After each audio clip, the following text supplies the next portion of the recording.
ভারতবর্ষের ইতিহাসে দিল্লি শহরটির আলাদা এক গুরুত্ব রয়েছে। এই শহরটির আনাচে কানাচে ছড়িয়ে রয়েছে কত জানা অজানা ইতিহাস। মুঘল রাজত্ব থেকে ব্রিটিশ ঔপনিবেশিক সাম্রাজ্যের নানা স্মৃতি বিজড়িত এক শহর এই দিল্লি। দিল্লির বিভিন্ন ঐতিহাসিক স্থাপনার একটি হলো রেড ফোর্ট বা লালকেল্লা। ভারতের রাজধানী দিল্লিতে অবস্থিত এই লালকেল্লাকে ঘিরে আছে অনেক ইতিহাস ও ঐতিহ্য। চলুন ঘুরে আসি সেই লালকেল্লা থেকে। মুঘল সম্রাট শাহজাহান অনেকদিন ধরে ভাবছিলেন তার রাজধানী আগ্রা থেকে স্থানান্তর করার জন্য। সভাসদের পরামর্শ মতো তিনি সিদ্ধান্ত নেন আগ্রা থেকে রাজধানী সরিয়ে তিনি দিল্লিতে তা প্রতিষ্ঠা করবেন। তার জন্য দরকার সম্রাটের বাসস্থান নির্মাণের, কারণ এখান থেকেই তাকে ভারত উপমহাদেশের এই বিশাল সাম্রাজ্য শাসন করতে হবে। তাই ডাক পড়ল মুঘল সাম্রাজ্যের দুই প্রতিষ্ঠিত স্থাপত্য শিল্পী ওস্তাদ আহমেদ ও ওস্তাদ হামিদের। তাদের উপর দায়িত্ব দেওয়া হলো সম্রাটের বাসস্থান এমনভাবে নির্মাণ করা হবে যার দুটি প্রবেশপথ থাকবে এবং এই প্রবেশপথ ভারতীয় উপমহাদেশের দুটি প্রধান শহরের দিকে মুখ করে থাকবে, অর্থাৎ প্রবেশপথের একটি হবে লাহোরের দিকে এবং অন্যটি দিল্লির দিকে মুখ করে। সম্রাটের নির্দেশনা মতো কাজে নেমে পড়লেন এই দুই স্থাপত্য শিল্পী। 1648 সালে এই কেল্লা নির্মাণের কাজ শেষ হয়। সময় লেগেছিল প্রায় 10 বছর। পুরনো দিল্লির যমুনা নদীর তীরে সম্রাটের জন্য নির্মিত হয় এক নতুন রাজকীয় ভবন। প্রতিষ্ঠিত হয় সম্রাট শাহজাহানের নতুন রাজধানী। সম্রাটের এই বাসভবনের নাম কেন লালকেল্লা হলো তা নিয়ে নানা মতভেদ রয়েছে। সম্রাট শাহজাহান এই কেল্লার নাম দেন কিলা ই মুবারক। সম্রাটের পরিবারের সদস্যরা যেহেতু এখানে বসবাস করতেন, তাই তিনি এই নামকরণ করেছিলেন। কেল্লাটি পুরোপুরি লাল রঙের কখনোই ছিল না। ভারতীয় প্রত্নতাত্ত্বিকদের এক গবেষণা হতে জানা যায় যে কেল্লার দালানের বিভিন্ন অংশে ব্যবহার করা হয়েছিল চুনাপাথর, তাই এর প্রকৃত রং ছিল শ্বেতবর্ণ। কিন্তু আবহাওয়া, জলবায়ু ও দূষণের প্রভাবে একসময় এর এই শুভ্রতা ধরে রাখা কঠিন হয়ে পড়ে। এই উজ্জ্বলতা মলিন হতে থাকায় ইংরেজরা দুর্গের দেওয়ালে লাল রং করে দেয় আর রেড ফোর্ট নামে ডাকতে শুরু করে। ফলে পরবর্তীকালে কেল্লাটি লাল কেল্লা বা রেড ফোর্ট নামেই বেশি পরিচিতি লাভ করে।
अब जिस गेट से एंटर हुए ना, वहाँ पर दो कैनल्स पड़ी हुई हैं। उस गेट को बोलते हैं लाहौरी गेट। लाहौरी गेट क्यों बोलते हैं? उस गेट का मुंह लाहौर की तरफ। इसको शाहजहां ने बनाया शाहजहां कौन? जिसने ताजमहल बनाया। शाहजहां लाहौर में पैदा हुआ, लाहौर में बड़ा हुआ, और जिसने उसको डिजाइन किया उसका नाम था लाहौरी, तभी इस गेट को नाम दिया लाहौरी गेट। जब आप लोहरी गेट से अंदर आए, आप मार्केट से निकल के आ रहे हैं, ये मार्केट शाहजहां ने बनवाई अपनी रॉयल लेडीज के लिए। शाहजहां नहीं चाहते थे उनकी लेडीज बाहर जाएं शॉपिंग के लिए, मार्केट तब से। आपने एक चीज नोटिस की, that market is covered with a roof. ये पहली बार ऐसा हुआ कि market covered with a roof. जब भी मार्केट बनती थी ओपन बनती थी, तो कवर्ड, उसका नाम पड़ गया छत्ता बाजार। छत्ता बाजार। अब ये भी बोल सकते हो फर्स्ट मॉल ऑफ इंडिया। अब आप पूछेंगे उस समय क्या बिकता था? औरतें आज क्या खरीदती हैं? कपड़ा, ज्वेलरी, वेलवेट, सिल्क, ये सब चीज़ें उस समय बिकती थी। उस समय लग्जरी आइटम्स होती थी, सोने के बर्तन, चांदी के बर्तन, जेम्स, कारपेट्स, डायमंड्स, परफ्यूम। वो परफ्यूम वाला परफ्यूम नहीं जो नेचुरल फ्लावर से बनता है, अत्र जिसे बोलते हैं। यहीं पर दुकान आप बाद में देख सकते हैं, ठीक है। इस किले को शाहजहां ने बनवाया 1648, बनाने में 10 साल लगे। बनाने में 10 साल लगे। ये आपके सामने देखिए पीछे बिल्डिंग है, ये अंग्रेजों की बनाई बिल्डिंग है। 1858 में ब्रिटिश आर्मी ने इसको कैप्चर कर लिया। ब्रिटिश आर्मी अंदर आ गई, उन्होंने उसको कैप्चर कर लिया। उस समय का जो एम्पर था बहादुर शाह जफर, उसको अरेस्ट कर लिया, और ये उसकी बनाई बिल्डिंग है। ब्रिटिश की उसको बोलते हैं बैरक्स, छावनी। अब ये बिल्डिंग अभी हमने रिसेंटली डालमिया ग्रुप को दी है, उन्होंने उसको रेस्टोरेंट और म्यूजियम बना दिया। देखिए आपके सामने वाइट बिल्डिंग है, देखिए इसको बोलते हैं नौबत खाना, नक्कार खाना। जब राजा आता था, राजा जाता था, उसके आने और जाने की वहाँ से आवाज़ लगती थी, होशियार होशियार। जब भी किला बनेगा नौबत खाना बनेगा एंट्री पॉइंट। जब भी आपका घर बनेगा डोरबेल लगेगी एंट्री पॉइंट से। डोरबेल के बिना घर नहीं होता, उस समय इसके बिना भी किला नहीं होता। राजा रहता था और इसका जो पार्लियामेंट था यही। हाँ, ये बताता हूँ भैया। तो just like a doorbell for the fort at the time of kingdom. यहाँ से आपने टिकट खरीदा ना, इधर से दिल्ली गेट को जा रहा है। जब मोदी जी आते हैं इंडिपेंडेंस डे पे, तो इधर से आते हैं, ऐसे जाते हैं। अच्छा, तो Delhi gate for VVIP people, Lahori gate for we people, ठीक है। चला तो कोई सामने को लाल बिल्डिंग आपको नजर आ रही है, लाल बिल्डिंग। हाँ। जब आप उस बिल्डिंग को देखते हैं आपको लगता है एक पिलर है, उसके पीछे मल्टीपल पिलर्स हैं। कौन वाला? ये सामने वाला? हाँ, लाल वाला बिल्डिंग। अच्छा, आपको लगा जैसे एक पिलर है, उसके पीछे मल्टीपल पिलर्स आपको नजर नहीं आ रहे। क्यों? सबके सब वेल स्ट्रेट है, वेल लाइन है। मैं किसी भी एंगल से दिखाऊंगा, सारे कॉलम आपको वेल स्ट्रेट, सारे arches symmetrical from every angle on the way आपको दिखाऊंगा, फिर आपको समझ आएगा।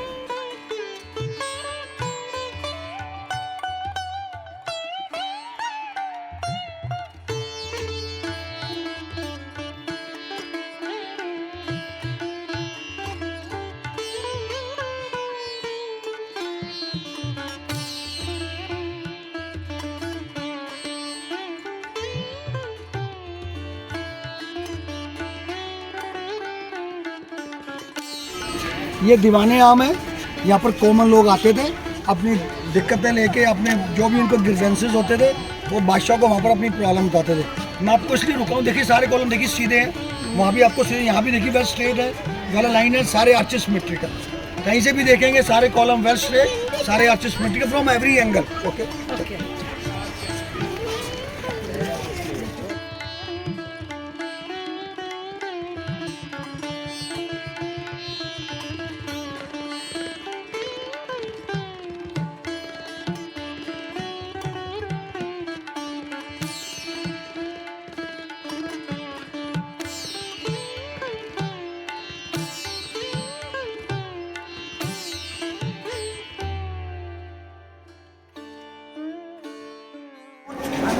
राजा बोस्टन, राजा बोस्टन।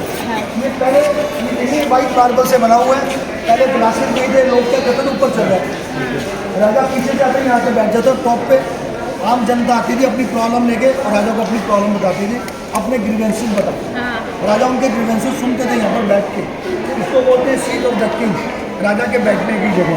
पहले ग्लासेस में लोग इसको तोड़ रहे थे, तभी अपने ग्लासेस लगाए, अभी रिसेंटली ग्लासेस लगाए, पहले ग्लासेस नहीं थे। ये वाइट मार्बल से बना हुआ है, तो वहाँ पर सिंगल स्टोन की टेबल है, वहाँ पर डॉक्यूमेंट्स रखे जाते थे। Can you see green leaves inside? देखिए, red flower inside, orange flower outside. They are not painted, they are not colours, they are stones. जो ग्रीन है वो मलक्काई स्टोन है, रेड रूबी है, ऑरेंज कॉर्नेलियन है। पहले हमने कार्विंग की, फिर काट के लगा दिया वहाँ। इसको बोलते हैं मीनाकारी। यही काम ताजमहल में हुआ है, यही काम यहाँ हुआ। क्यों? दोनों का बनाने वाला सेम आर्किटेक्ट, उनके नाम है लाहौरी, तब इस गेट को नाम दिया लाहौरी गेट। अच्छा, इधर नाम क्या थी? जिसने बनाया उसका नाम है लाहौरी, उनके नाम है लाहौरी, तभी इस गेट को नाम दिया लाहौरी। एम्पर भी सेम है और आर्किटेक्ट भी सेम है। आप फोटो ले लीजिए यहाँ पर।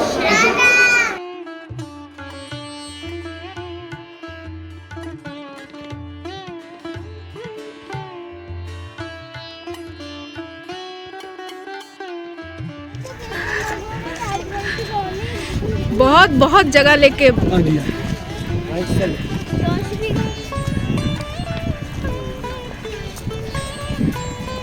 कितना एरिया है ये? 256 एकड़ 256 एकड़ रेक्टेंगुलर शेप में। ट्रायंगल शेप में। देखो सामने फुहारे लगे हैं ना, हाँ, देखो सामने फुहारे लगे हैं, देख लो, देखो सामने फुहारे लगे हैं। ये फुहारे क्यों लगे हैं आपको बताएगा, पर आपको मैं दिखा रहा हूँ। देखो सामने फुहारे लगे हुए हैं, देखो।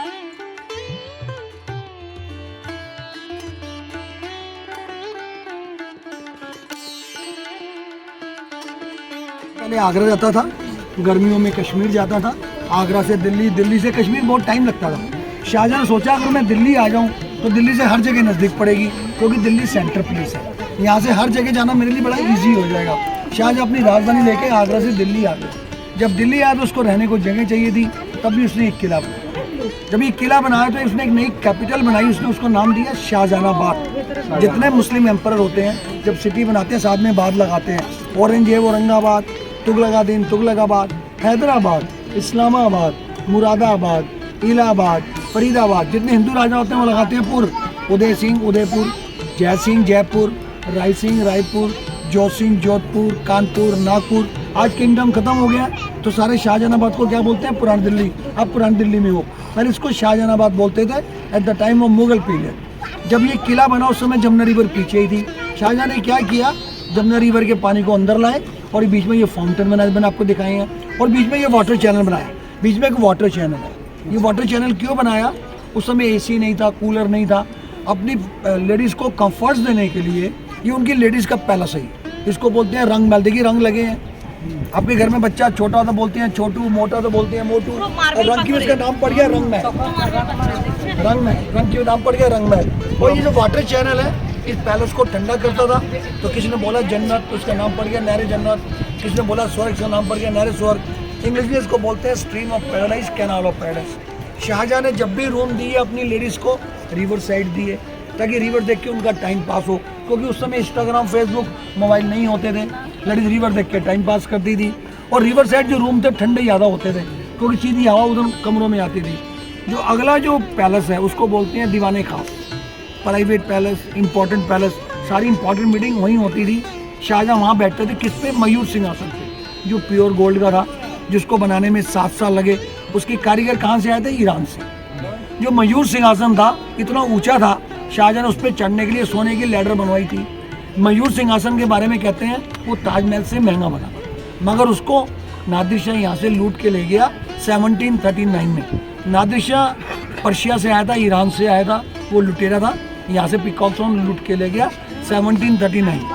जब ब्रिटिश आर्मी इस किले के आसपास आ गई तो आखिरी जो किंग था बहादुर शाह जफर, आखिरी और 20वें किंग को वहाँ से भागना पड़ा। देखिए मैं आपको दिखाता हूँ। मुगल एम्पर को यहाँ से एस्केप करना था, he had to escape from this place.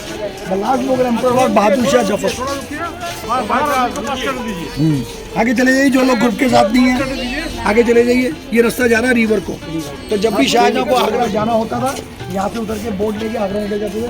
किला और ताजमहल दोनों बिल्डिंग साथ साथ बन रही थी। इस किले को लेके 10 साल, ताजमहल को लेके 22 साल। जब भी शाहजहां को आगरा जाओ, यहाँ से उतर के बोट लेके आगरा निकल जमुना रिवर। जब ब्रिटिश आर्मी गई तो यहाँ से गोल्ड उतार, देखो अभी भी गोल्ड लगा हुआ है। जब ब्रिटिश आर्मी गई तो गोल्ड उतार के ले गई, और वहाँ भी सामने गोल्ड था। अभी हमने गोल्ड कलर किया है वही लुक देने के लिए। इसको बोलते हैं दीवाने खास, प्राइवेट पैलेस, दीवाने खास, इंपॉर्टेंट पैलेस। सारी इंपॉर्टेंट मीटिंग यही होती थी। शाहजहां यहीं बैठते थे मयूर सिंहासन पे, जिसको नादिर शाह यहाँ से लूट के ले गया 1730 में। तो कोहिनूर भी लौट के ले गया। आपको उसी में था, कोई उसी में लगा था, मयूर सिंहासन में लगा था। तो कोहिनूर तो सुना जाता है ब्रिटिश का नहीं है।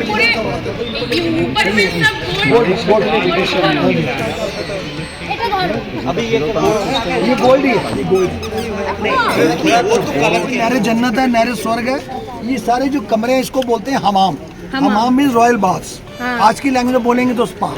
आपने सुना होगा हमाम साबुन, वो सबसे महंगा साबुन था, सबसे महंगा, सबसे छोटा। उन्होंने अपने ब्रांड का नाम यहीं से लिया था ताकि जब लोग हमाम साबुन से नहाएं, they should feel proud, we like royal people, like rich people. आज के लैंग्वेज में बोलेंगे तो स्पा। ये सामने मोती मस्जिद है, औरंगजेब की पर्सनल मॉस्क। औरंगजेब ने क्या किया, अपने फादर को गद्दी से हटा के खुद बैठ गया, यहाँ से लेके अपने फादर को हाउस अरेस्ट कर दिया आगरा फोर्ट के अंदर। औरंगजेब ने अपने फादर को हाउस अरेस्ट किया। औरंगजेब ने, हाँ ये शाहजहां को हाउस अरेस्ट किया आगरा फोर्ट में। ये औरंगजेब की पर्सनल मॉस्क है। औरंगजेब ने अपने तीनों ब्रदर्स का मर्डर किया, ठीक है। औरंगजेब ने छत्रपति शिवाजी को भी हाउस अरेस्ट किया था आगरा फोर्ट में। औरंगजेब ने 51 ईयर्स रूल किया, 1658 से 1707। इसका नाम है मोती मस्जिद। मोती क्यों बोलते हैं? आपके यहाँ बच्चा सुंदर बोलते हैं सोनू। अब ये इसकी वाइटनेस देख के सबने बोला मोती, इसका नाम पड़ गया मोती मस्जिद, ठीक है।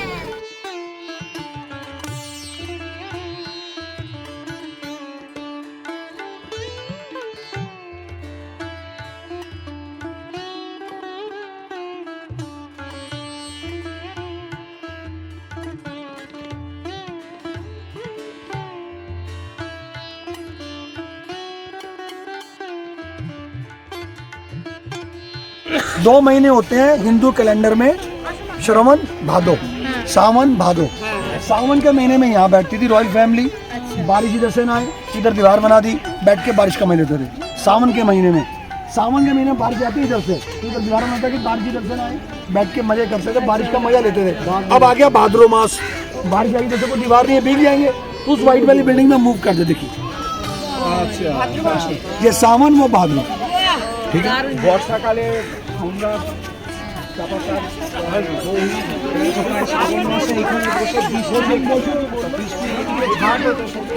ओके, अब बता रहा हूँ आपको, जो आपके पीछे जो गार्डन है इसको बोलते हैं हयात बख्श गार्डन। हयात का मतलब लाइफ, बख्श का मतलब लाइफ को देने वाला।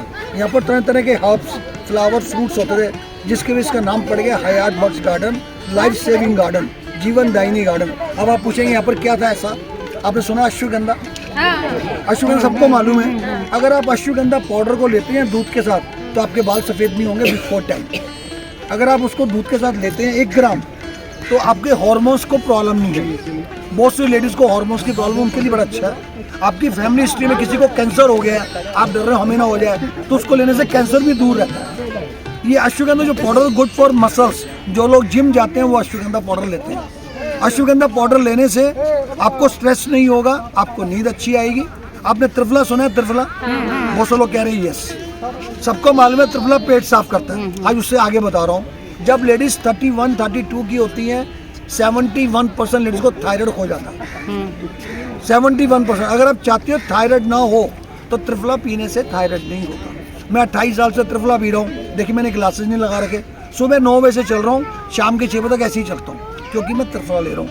अगर आप त्रिफला लेंगे कभी डायबिटिक नहीं होंगे, कभी हार्ट की प्रॉब्लम नहीं होगी, कभी लीवर में प्रॉब्लम नहीं होगी, कभी किडनी डैमेज नहीं होगी, और आपको कैटरेक्ट, जिसको बोलते हैं छन्नी, आपको कैटरेक्ट नहीं होगा।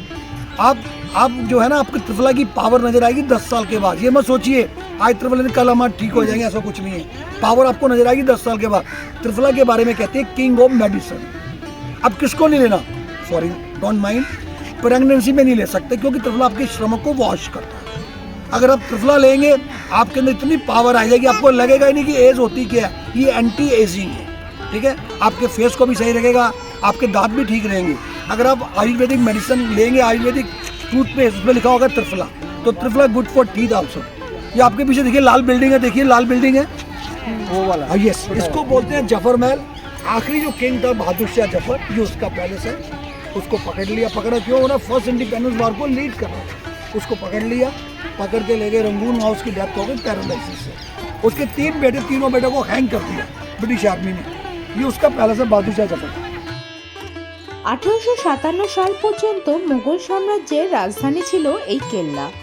মূলত এই কেল্লা সম্রাট শাহজাহানের নতুন রাজধানী শাহজাহানাবাদের রাজপ্রাসাদ। 1857 সালের সিপাহী বিদ্রোহের পূর্ব পর্যন্ত এটি ছিল মোগল রাজপরিবারের মূল বাসস্থান।